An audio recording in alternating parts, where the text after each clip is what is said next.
Chag Sameach. There is a traditional story in the Talmud that the synagogues in Alexandria, Egypt, were so huge that when the Chazan was chanting, people at the back couldn't hear, so they would have huge placards that they would say, put up, and everybody knew when to say Amen at the right time. Humorous story and interesting, but perhaps the part of it that I find most striking is how important it was for the people to say Amen. They went to all those lengths to make sure everybody knew when to say Amen. And Amen is probably the word we say the most in all of our service. And what does it mean? If you were to translate Amen, it probably means something like truly or it is so. We hear a blessing and we say, it is so, truly.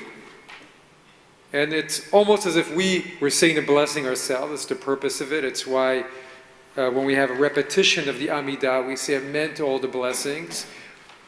Before the age of the printing press, when there were not very many prayer books, you may not know all the words by heart, but if you say Amen to the cantor saying the prayers, and it's as if you said those words yourself.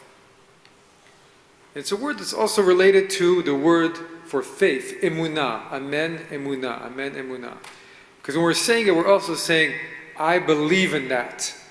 I believe in what you're saying. So when we end the Amidah and we say, Baruch atah oseh shalom, he who makes peace, and we say amen, we're saying, truly it is so, I believe that that is so. We say, El HaKadosh, or any of those blessings, we're also saying, I believe in that. So often, especially in our modern context, we think of Judaism as having a different understanding of faith as other faith traditions, perhaps. And it's true. When we say, I believe in Judaism, there's usually a second part to that sentence. I believe in the coming of the Messiah, Ani Amin V'yat HaMashiach, I believe in the coming of the Messiah, all the different elements of what we call faith. But in Judaism, faith is perhaps even more a state of resonance with the whole tradition. It's saying Amen to Judaism. That's what faith for us perhaps is. To a certain way of walking in the world and of acting, not just believing but acting. We're saying Amen, I believe. It's also leading us to action. And of all of our holidays, Sukkot is the holiday that is most associated with that kind of living Jewish faith of action. And the Sukkah is something that we have to go and build out there out of concrete materials. And there's that whole discussion in the Talmud we discussed yesterday in services where the commentators were, how did they actually build those Sukkot while they were traveling through the desert? How did they find all that wood? Is it possible to find that much wood in the Sinai desert? Is it possible they took all that wood with them out of Egypt? Not possible. That's why some of the rabbis said, well, they weren't really Sukkot made of wood. They were Sukkot made out of clouds. They were symbols of their faith. And in the Zohar, the Sukkah is called Sila de Mehemnuta, the shelter of faith. Because on one hand, there's a measure of faith. You have to leave your brick and mortar house to go and dwell in the Sukkah, in those temporary walls. There is a strange passage in the Talmud. And it's about building a sukkah in the end of days. So the end of days come, and then God comes to all the people of the world, and God is carrying a Torah under his arm. And he declares, whoever has kept my Torah, let him come and get his or her reward. People come forward for their reward, including many who have not really kept the Torah. When God sees them, Talmud says, he glares at them and he says, only one who is prepared on the Sabbath eve can eat on the Sabbath. Only one who has done the work of preparation can then reap the rewards. But then he looks down and he sees a downcast look on all the faces of all the people there. And he relents and he says, okay, well, I have an easy commandment for you. Go build a sukkah. Go build a sukkah on the roof of your houses, and that's all you need to do. So the people leave God and they go and build a sukkah. But immediately God bears down a harsh sun on them, like the sun of the midday and the midsummer. And the people swelter and they squirm under the heat. Finally, they get up, fed up, they kick down their Sukkot, and they walk away. Strange story, but passage teaches us that that kind of faith is not easy. We think it's easy. All I have to do is go build a sukkah. But that faith is tested, and that faith requires much work to embody. And the sukkah, in that sense, is symbolic not only of a structure that we build and have to leave our homes for, but the sukkah is, as mentioned earlier, the symbol for our very life in this world and for the journey of growth. A temporary structure that we keep trying to build. And Rabbi Nachman of Breslov has a beautiful image where he says, what's life like? You build one sukkah on top of another sukkah, on top of another sukkah, on top of another sukkah. And up in the heavens, all the tzaddikim, all the righteous are on top of their sukkah. And you can see how many sukkot they're standing on, how many structures each one is on top of. And so there are many steps to building this life of faith and of building one sukkah after the other. After all, the prophet Habakkuk says, a righteous man lives by his faith.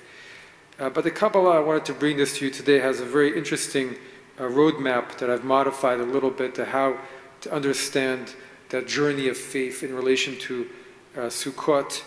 And according to Kabbalah, every day of Sukkot corresponds to a different Sefirah. I'm going to modify that a little bit. And every day we have a different of the Ushpizin, of the shepherds that are invited into the Sukkah. And so when we invite the Ushpizin into the Sukkah, we all know the movie, but when we in our Siddur we have an abbreviated blessing, but there's a longer blessing for the invitation of the divine guests. And the longer prayer of it, at the very beginning of it, we say, let your ears pay heed to the many blessings of the lofty guests, the guests of faith. That even the Ushpizin are considered guests of faith, that they help us in this journey of faith. Moses, all the shepherds, and Moses and Aaron, and Rebecca, and Isaac, and Jacob, and all of the shepherds and shepherdesses. So if we look at every day as a different sphera, how does that correspond to our own journeys of faith? The first day is Malchut. Malchut is sovereignty. And this is the beginning of a journey of faith. And the very beginning is saying there's something else out there in this world, an aspect of sovereignty, that there is a sovereign that's watching over all of creation, however we define that. And that brings a certain meaning and purpose to existence in this world. And this is the first Sefirah and the first day of Sukkot. And then we come to the second day, which is Yesod, the second Sefirah. Yesod is connectedness. And so our second part of our journey of faith is beginning to see that life is connected, that there are all kinds of interconnectedness between us and other people and all of existence. And that connects us to a larger perspective on what life is about and to our place and other people's place. The third is Netzach, and I will add Hod to it. And Netzach means eternity, but Netzach, as the Baal Shem Tov says, also comes from Nitzachon, from victory. And so the third level of our journey of faith is when we've achieved a first victory over our battle with the Yetzer Hara, our not so good inclination. And that just brings us suddenly to a sense of peace and confidence and a radiance of shining with our soul. Then our fourth day, our fourth Sefirah is Tiferet, meaning glory or beauty. And at this point in our journey of Emunah, of faith, we start to see the beauty of all life, of all people, and also of our own beauty. Our own beauty shines forth in the world, our own inner beauty and radiance. And we begin to affect others with that sense of love that comes from us. Then our fifth day is Chesed and Gevura, adding both of those two together, both sides of the tree, mercy and power. And as our great biblical characters who embody these two qualities, both mercy to all people, but also a sense of divine power, reminding us as even their enemies could see that God was with them, as Avimelech says to Abraham, I can see that God is with you in everything you do. A tangible sense of divine mercy and power.